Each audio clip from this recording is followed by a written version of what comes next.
Nolan Jones has been on a monstrous tear of late, and Gavin Williams finally has a breakout performance. Join us today where we provide you with the best must-add players heading into the weekend on today's action-packed episode of Locked On Fantasy Baseball.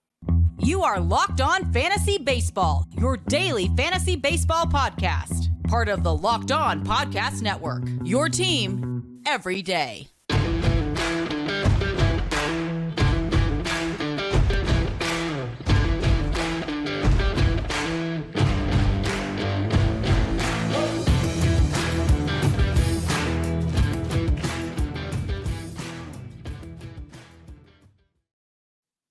Hello, fantasy baseball fanatics, and welcome to the Locked On Fantasy Baseball podcast, brought to you by the Locked On Sports Network, your team every day. As always, we're your number one source of fantasy baseball knowledge, and thank you for making us your first listen each and every day. I'm your host, Dominic Martino. You could find me on Twitter at DomMartinoFB. Here, as always, with my brother, my co-host, my partner in crime, Matthew Ane, and you could find him on Twitter at Matthew_Ane. If you're listening on a platform like Apple or Spotify that allows 5-star ratings and reviews, we would truly appreciate it if you could do that for us. And if you're watching on YouTube and you haven't already, you hit that little bell below. It will subscribe you to the channel, and it will also give you a notification every time we drop a new episode. And lastly, but most importantly, subscribe to us on the Subtext website. It's a one-on-one, in-depth, personalized experience through text messaging where, through text, you can ask us anything. You get instant alerts or prospect call-ups, injuries, and a lot more than we could just offer here in this 30-minute podcast. And guys, real quick, today's episode is brought to you by the Gametime app. Download the Gametime app, create an account, and use the promo code LOCKEDONMLB for $20 off your first purchase. Last-minute tickets, and the lowest price is always guaranteed. Locked On Fantasy Baseball fans, we have a fully loaded episode for you today. As always, let us be your team secret weapon as we talk to you guys about the best players to add heading into the weekend. And Matt, we got somebody I've been telling people to add for a while now. Let's talk about him. Yeah, let's talk about Mr. Nolan Jones.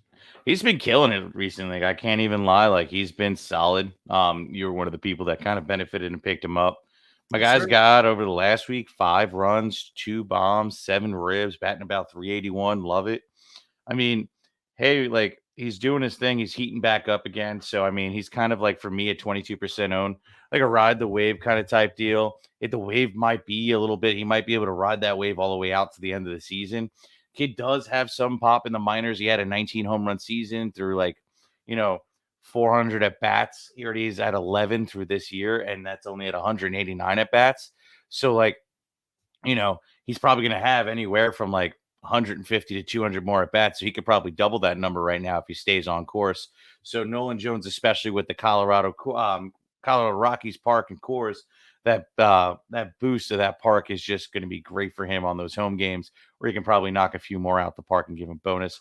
He might be able to get to 22, 23 home runs on the season, and that would mean about another 11 or 12 more home runs from here to now. I like Nolan Jones a lot for the second half of the season, and I'm trying to get him on my roster so I can make that playoff push.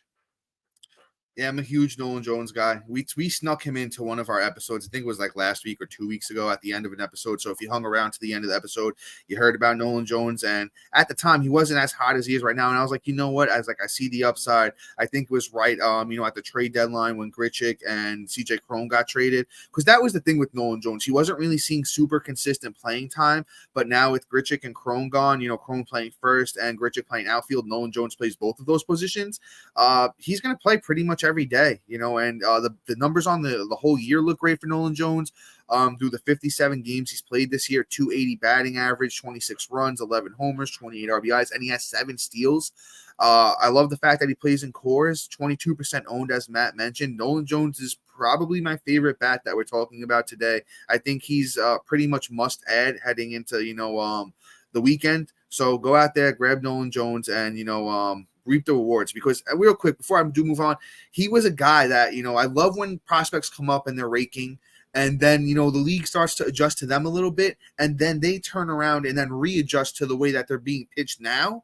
And that's a sign of maturity. It's a sign of a bat that, studies the game and all that stuff. So, I'm very, very high on Nolan Jones. Love what he brings to the table. Let's move on to our next guy. And honestly, it's not a guy I'm very familiar with at all. His name is Davis Schneider. He's playing second base for Toronto. I got to give a shout out to the fantasy community on this one. Huge shout out to Scott White from CBS. He's a guy that was ranting about him and, kind of turned me on to him. So, I was like, all right, let me check this kid out. Let me give him a shot. Picked him up in one of my leagues. He just had a huge 3 first games in the bigs. His first 3 games, he went 2 for 5 with a homer in his first game. He went 3 for 3 with a run in his second game. And then in his third game, he went 4 for 5 with a homer and 4 RBIs. Davis Schneider climbing up the ownership percentage. He's already passed Nolan Jones. He's 33% owned. I think it's worth to give this kid the shot and ride the wave with him. He was having a good, minor league season. Once again, it's Davis Schneider of the Toronto Blue Jays that we're talking about right now. He's 24 years old, and the minor league year is, like I said, very good. 87 games for Schneider, 309 at-bats, 61 runs, 21 doubles, a triple, 21 homers, 64 RBIs, 9 steals, 275 batting average. He didn't really have a great minor league career before this year, but sometimes these kids come up and, they just figure things out and they start to rake. I do like Nolan Jones better, but Davis Schneider is an interesting, intriguing option here. Yeah, I like the second base eligibility too. I'm not even gonna lie. He's gonna give you that kind of like Brandon Lowe kind of type feel. Schneider has upside. I like what he was doing coming into the season. Let's see what happens. It's crazy. I didn't even know this kid really even existed. But the one thing I'm really worried about is he's 5'9", 100 not 5'10", 190. No, 5'9". I read it right the first time. 190 pounds. So I'm not really buying the power all that much. And quite honestly, I will say that I don't know how long that's going to stick. The kid's going to be decent for the rest of the year. So if you're hurting at second base, or if you have Jazz Chisholm, you need a backup. Schneider might just be in case. You never know with Jazz. Yeah, the phalanges might flare, and then you might need them. So, check out Schneider. I definitely not my favorite name, but somebody I like. All right, let's move on. Let's talk about MJ Melendez. So we all know MJ Melendez loves to get hot for about a month. This is that month. This is it. He's been absolutely duty all season long after him being ranked like top 5, top 7 catcher everywhere, including by me. Completely disappointing. MJ Melendez is just one of those dudes that literally just has a spike month where he makes all his stats in a single month. So right now, pick him up.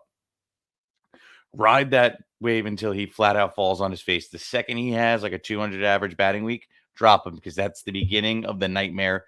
So you don't want to get caught holding the bag there with MJ Melendez, but pick him up right now.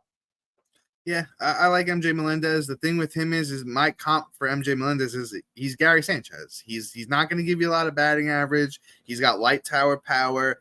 And he's actually, the thing that he has that Gary doesn't is a little bit of speed, because, on the season, MJ has got 6 steals, but the 220 batting average, that's where he's going to be. He's going to live with that 220 batting average. And when somebody has a 220 batting average, you got to live with the hots and the colds. So if you need power, a little bit of speed, and, potentially some runs, that's where MJ Melendez is going to help you. I mean, surprisingly, the RBIs aren't that good because he hits behind Bobby Witt. Bobby Witt's been hot. So, I mean, you probably would expect a little bit more RBIs than the runs. But you know what? The kid's quick. Catcher and outfield eligibility. MJ Melendez is 53% owned on Yahoo. Definitely worth looking into adding. And before we move on and talk about a Detroit Tigers player that I didn't have a lot of faith in coming into this year, but he's been absolutely fantastic. We talked about that Guardian starting pitcher. I'm not even going to bury the name because I talked about him before. Gavin Williams, breakout performance. And then Texas Rangers guy that you may not have heard of before. And if you have, hopefully you picked him up already. But guys, real quick, have you ever tried to buy tickets to see your favorite artist or sports team and wound up being stressed out by how much of a hassle it can be? Buying tickets to your favorite events shouldn't be stressful. That's why you need to check out the Gametime app. Gametime is the fast and easy way to buy tickets for all the sports, music, and comedy and theater near you. With killer deals on last-minute tickets and their best price guarantee, you can stop stressing over the tickets and start getting hyped for the fun you'll have. Using the Gametime app is super rewarding with flash deals and last-minute tickets. Easy to find and buy tickets for every kind of event in your area. Images and views from the seats you'll be sitting in. lowest price guarantee, and event cancellation protection. I mean, there's a reason it's the fastest growing ticketing app in the country. Download the Gametime app, create an account, and use the promo code LOCKEDONMLB for $20 off your first purchase. Terms do apply. Again, create an account and redeem the code LOCKEDONMLB for $20 off. Download Gametime today. Last minute tickets and the lowest price is always guaranteed.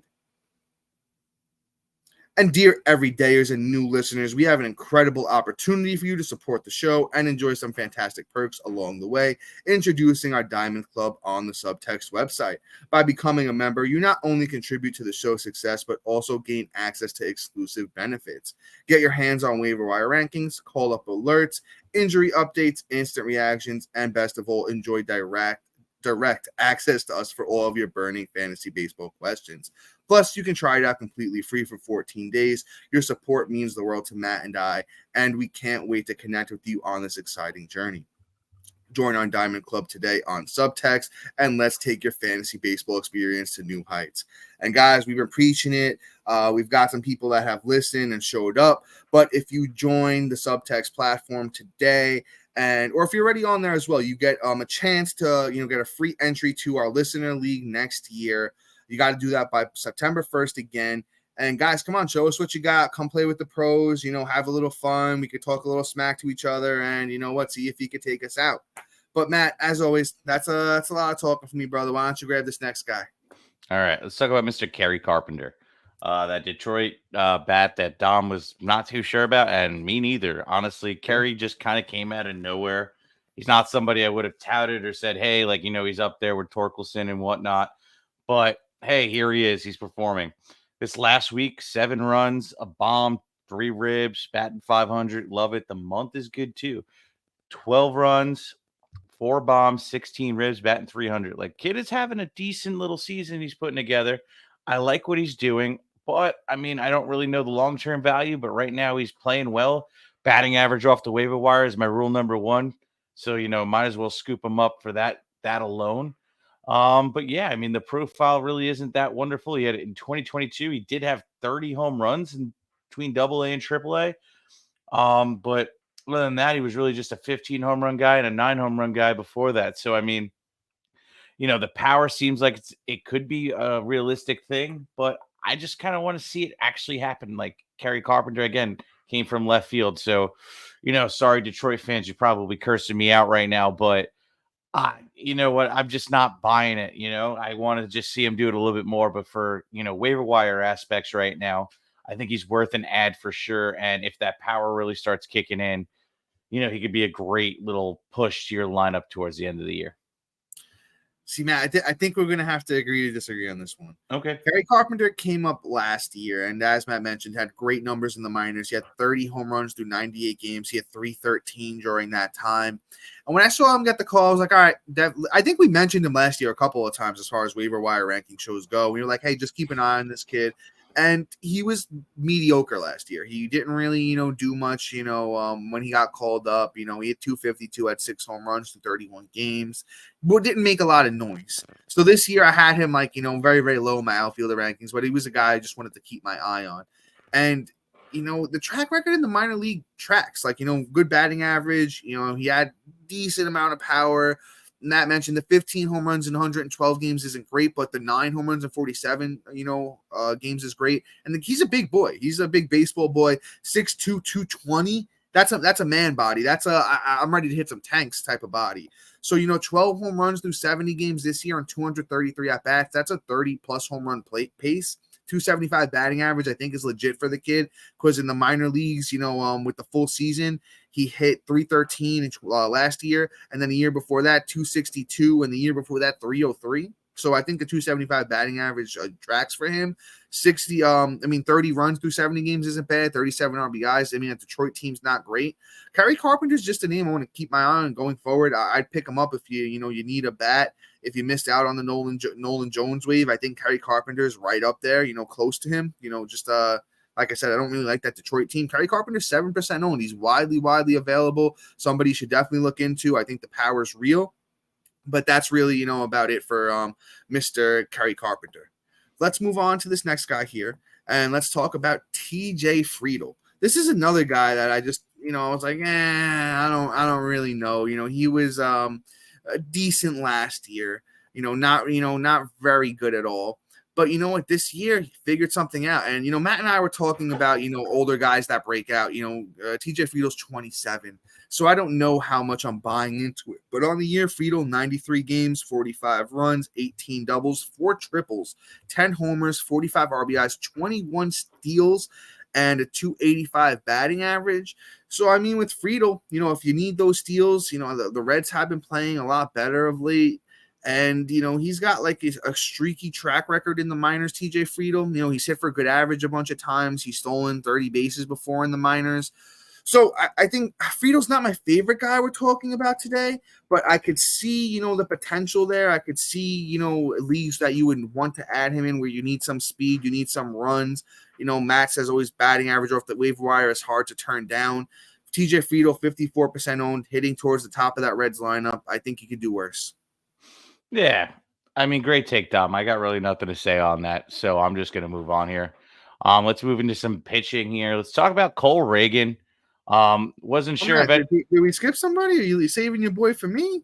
I mean, we can switch. I got this. Why not take him? You could go now. You already started. I mean, whatever you want to do. Whatever you want to. I think your heart was feeling Reagan, so go for it. It was just next up in the queue, truthfully.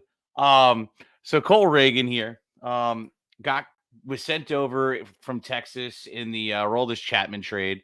Had no idea they even had him, and really wasn't even familiar with him. But his season total numbers look great. But when he was on Texas, he was throwing about a 5.92 ERA. It really wasn't awesome at all. Got 24 innings in the rotation. Then they pretty much just said, "See you later." Shipped him off the Kansas City Royals. Gets the call up, and my guy has showed up 17.2 innings pitched, 22 Ks, a 102 ERA with a 1075 whip. And the FIP, if you don't know what that is, fielding independent pitching, is a 146 FIP. So it's kind of tracking what he's doing. It's about a half a run behind, so I'm not really mad. Whatever was going on in Texas was probably getting to him. But it is what it is. But the kid has showed out.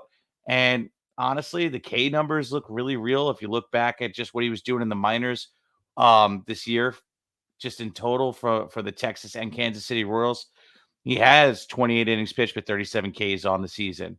When he got the call up last year for a smidge, didn't look so great, but I mean, his minor league track record is 94 innings pitched in 2022 with 113 strikeouts with a 3.04 ERA. Like, it looks like he has stuff.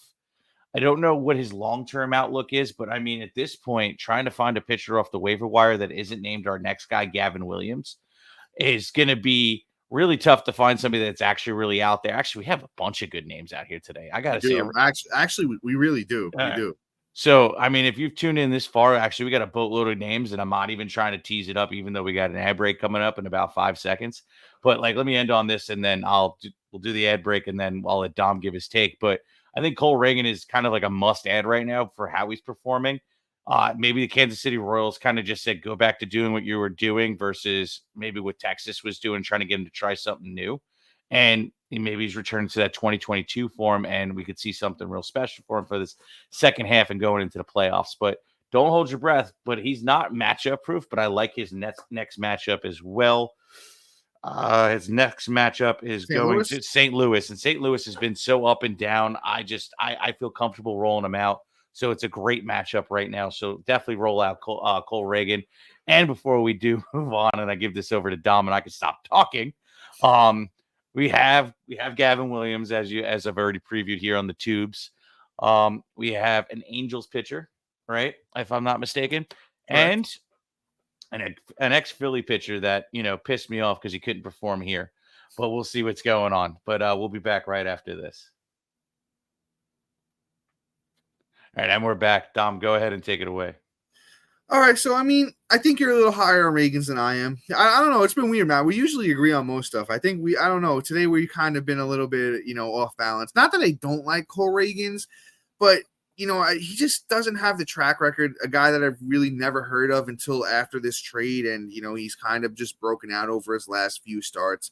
I definitely think he's worth the ad to ride the wave. If you missed out, on some of these other names we're going to talk about today, you could take Cole Ragans and see where the thing goes. He is up to 20% owned already, so that, people have kind of, started to get on him.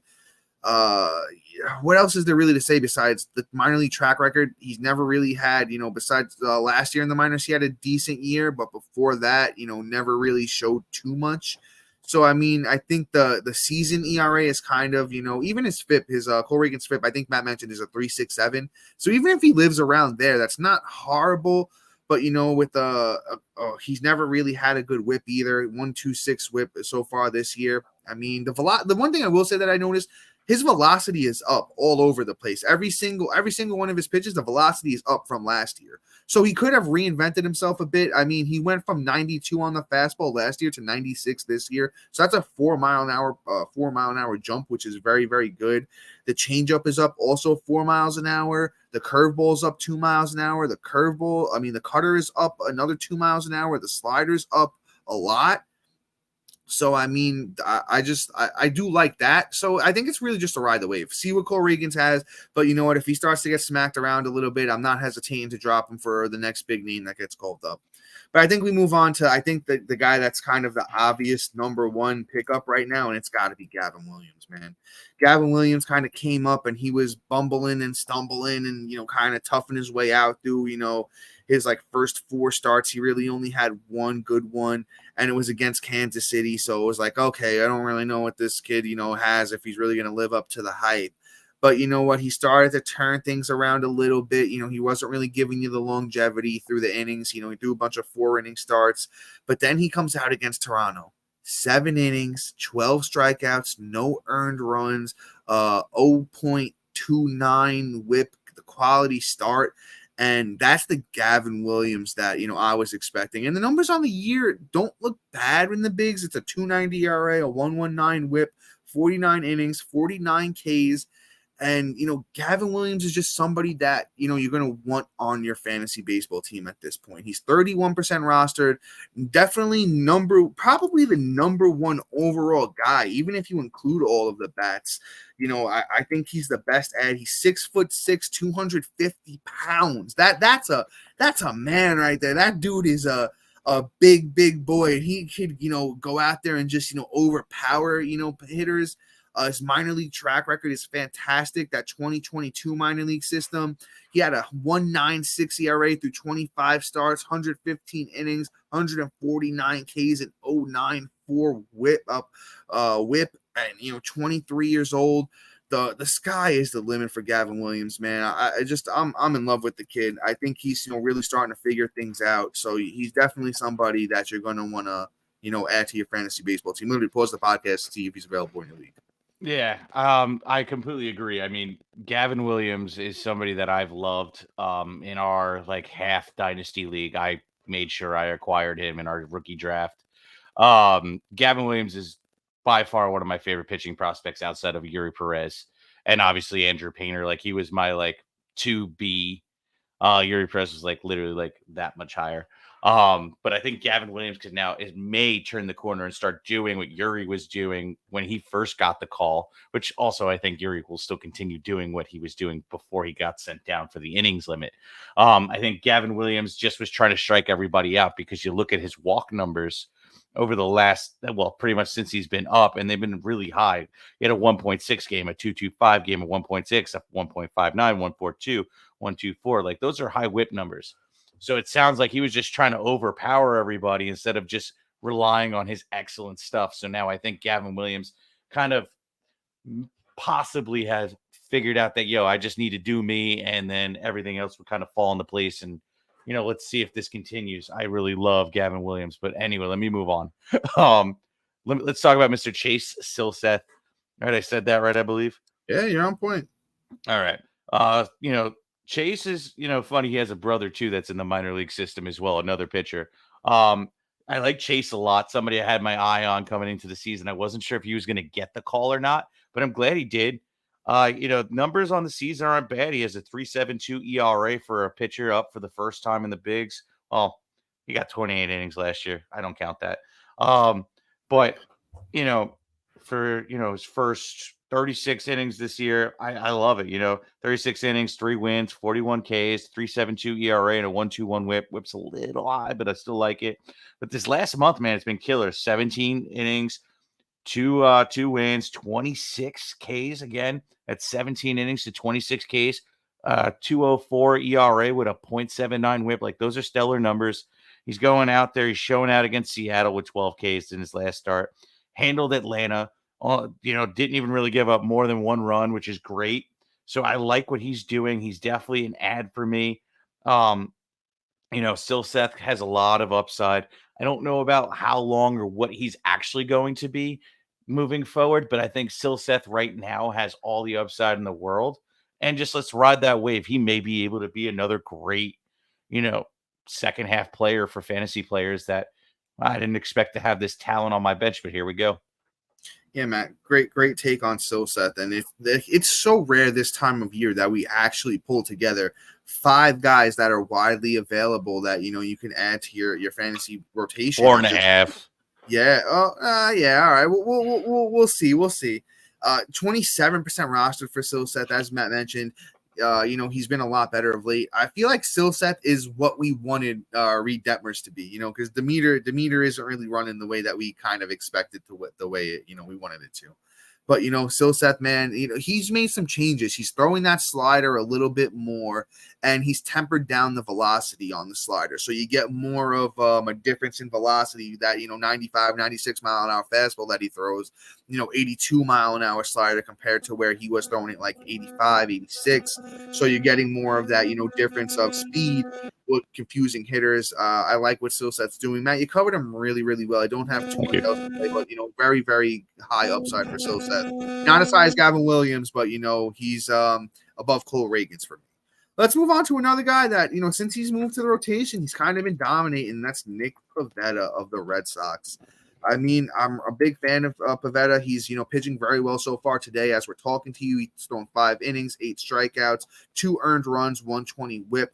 I know in his last start he wasn't great, but you know what? Before that, he had ran off a bunch of good starts.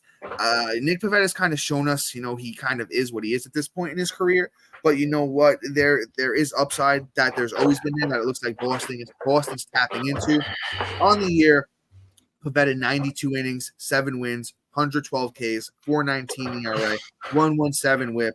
Only 2 quality starts, but don't forget, he was coming out of the bullpen as a bulk starter, and if you don't start the game, you can't get the win. And then even the last 30 days for Nick Pivetta, 23 innings, 31 Ks, 2.31 ERA, 0.81 WHIP, and he got both of those wins in the last 30 days. So Pivetta, very, very good. I would definitely look to add him if you missed out on a Williams or a Silseth. 54% owned for Nick Pivetta. I actually even might like him better than Silseth. They're very, very similar pitchers in my eyes. The difference between Pivetta and Silseth is honestly that Pivetta's just been doing it a little bit longer this season. So I kind of, if I was choosing, it'd be Pivetta, but then Silseth is like that, to be. And not Shakespeare, just to be of pitchers that to be or not to be. Exactly.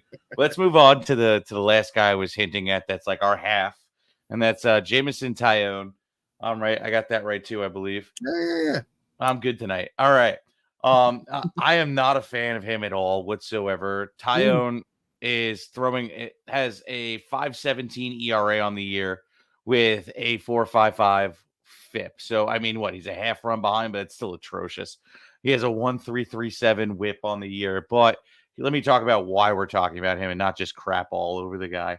The last month, he's been pretty good. 29 innings pitched, 4 wins, 26 Ks, 2.76 ERA with a 1.19 whip. Like, those are great numbers. And he went out and he's holding his own against the Mets, Cincy, St. Louis, but then, Washington lit him up. Had a nice game against the Yankees before Judge came back, and honestly, Yankees are just caca-doo-doo this year. But then here's a string of terrible games. Cleveland lit him up. Philly lit him up. Baltimore lit him up. Pittsburgh even hit him around a little bit.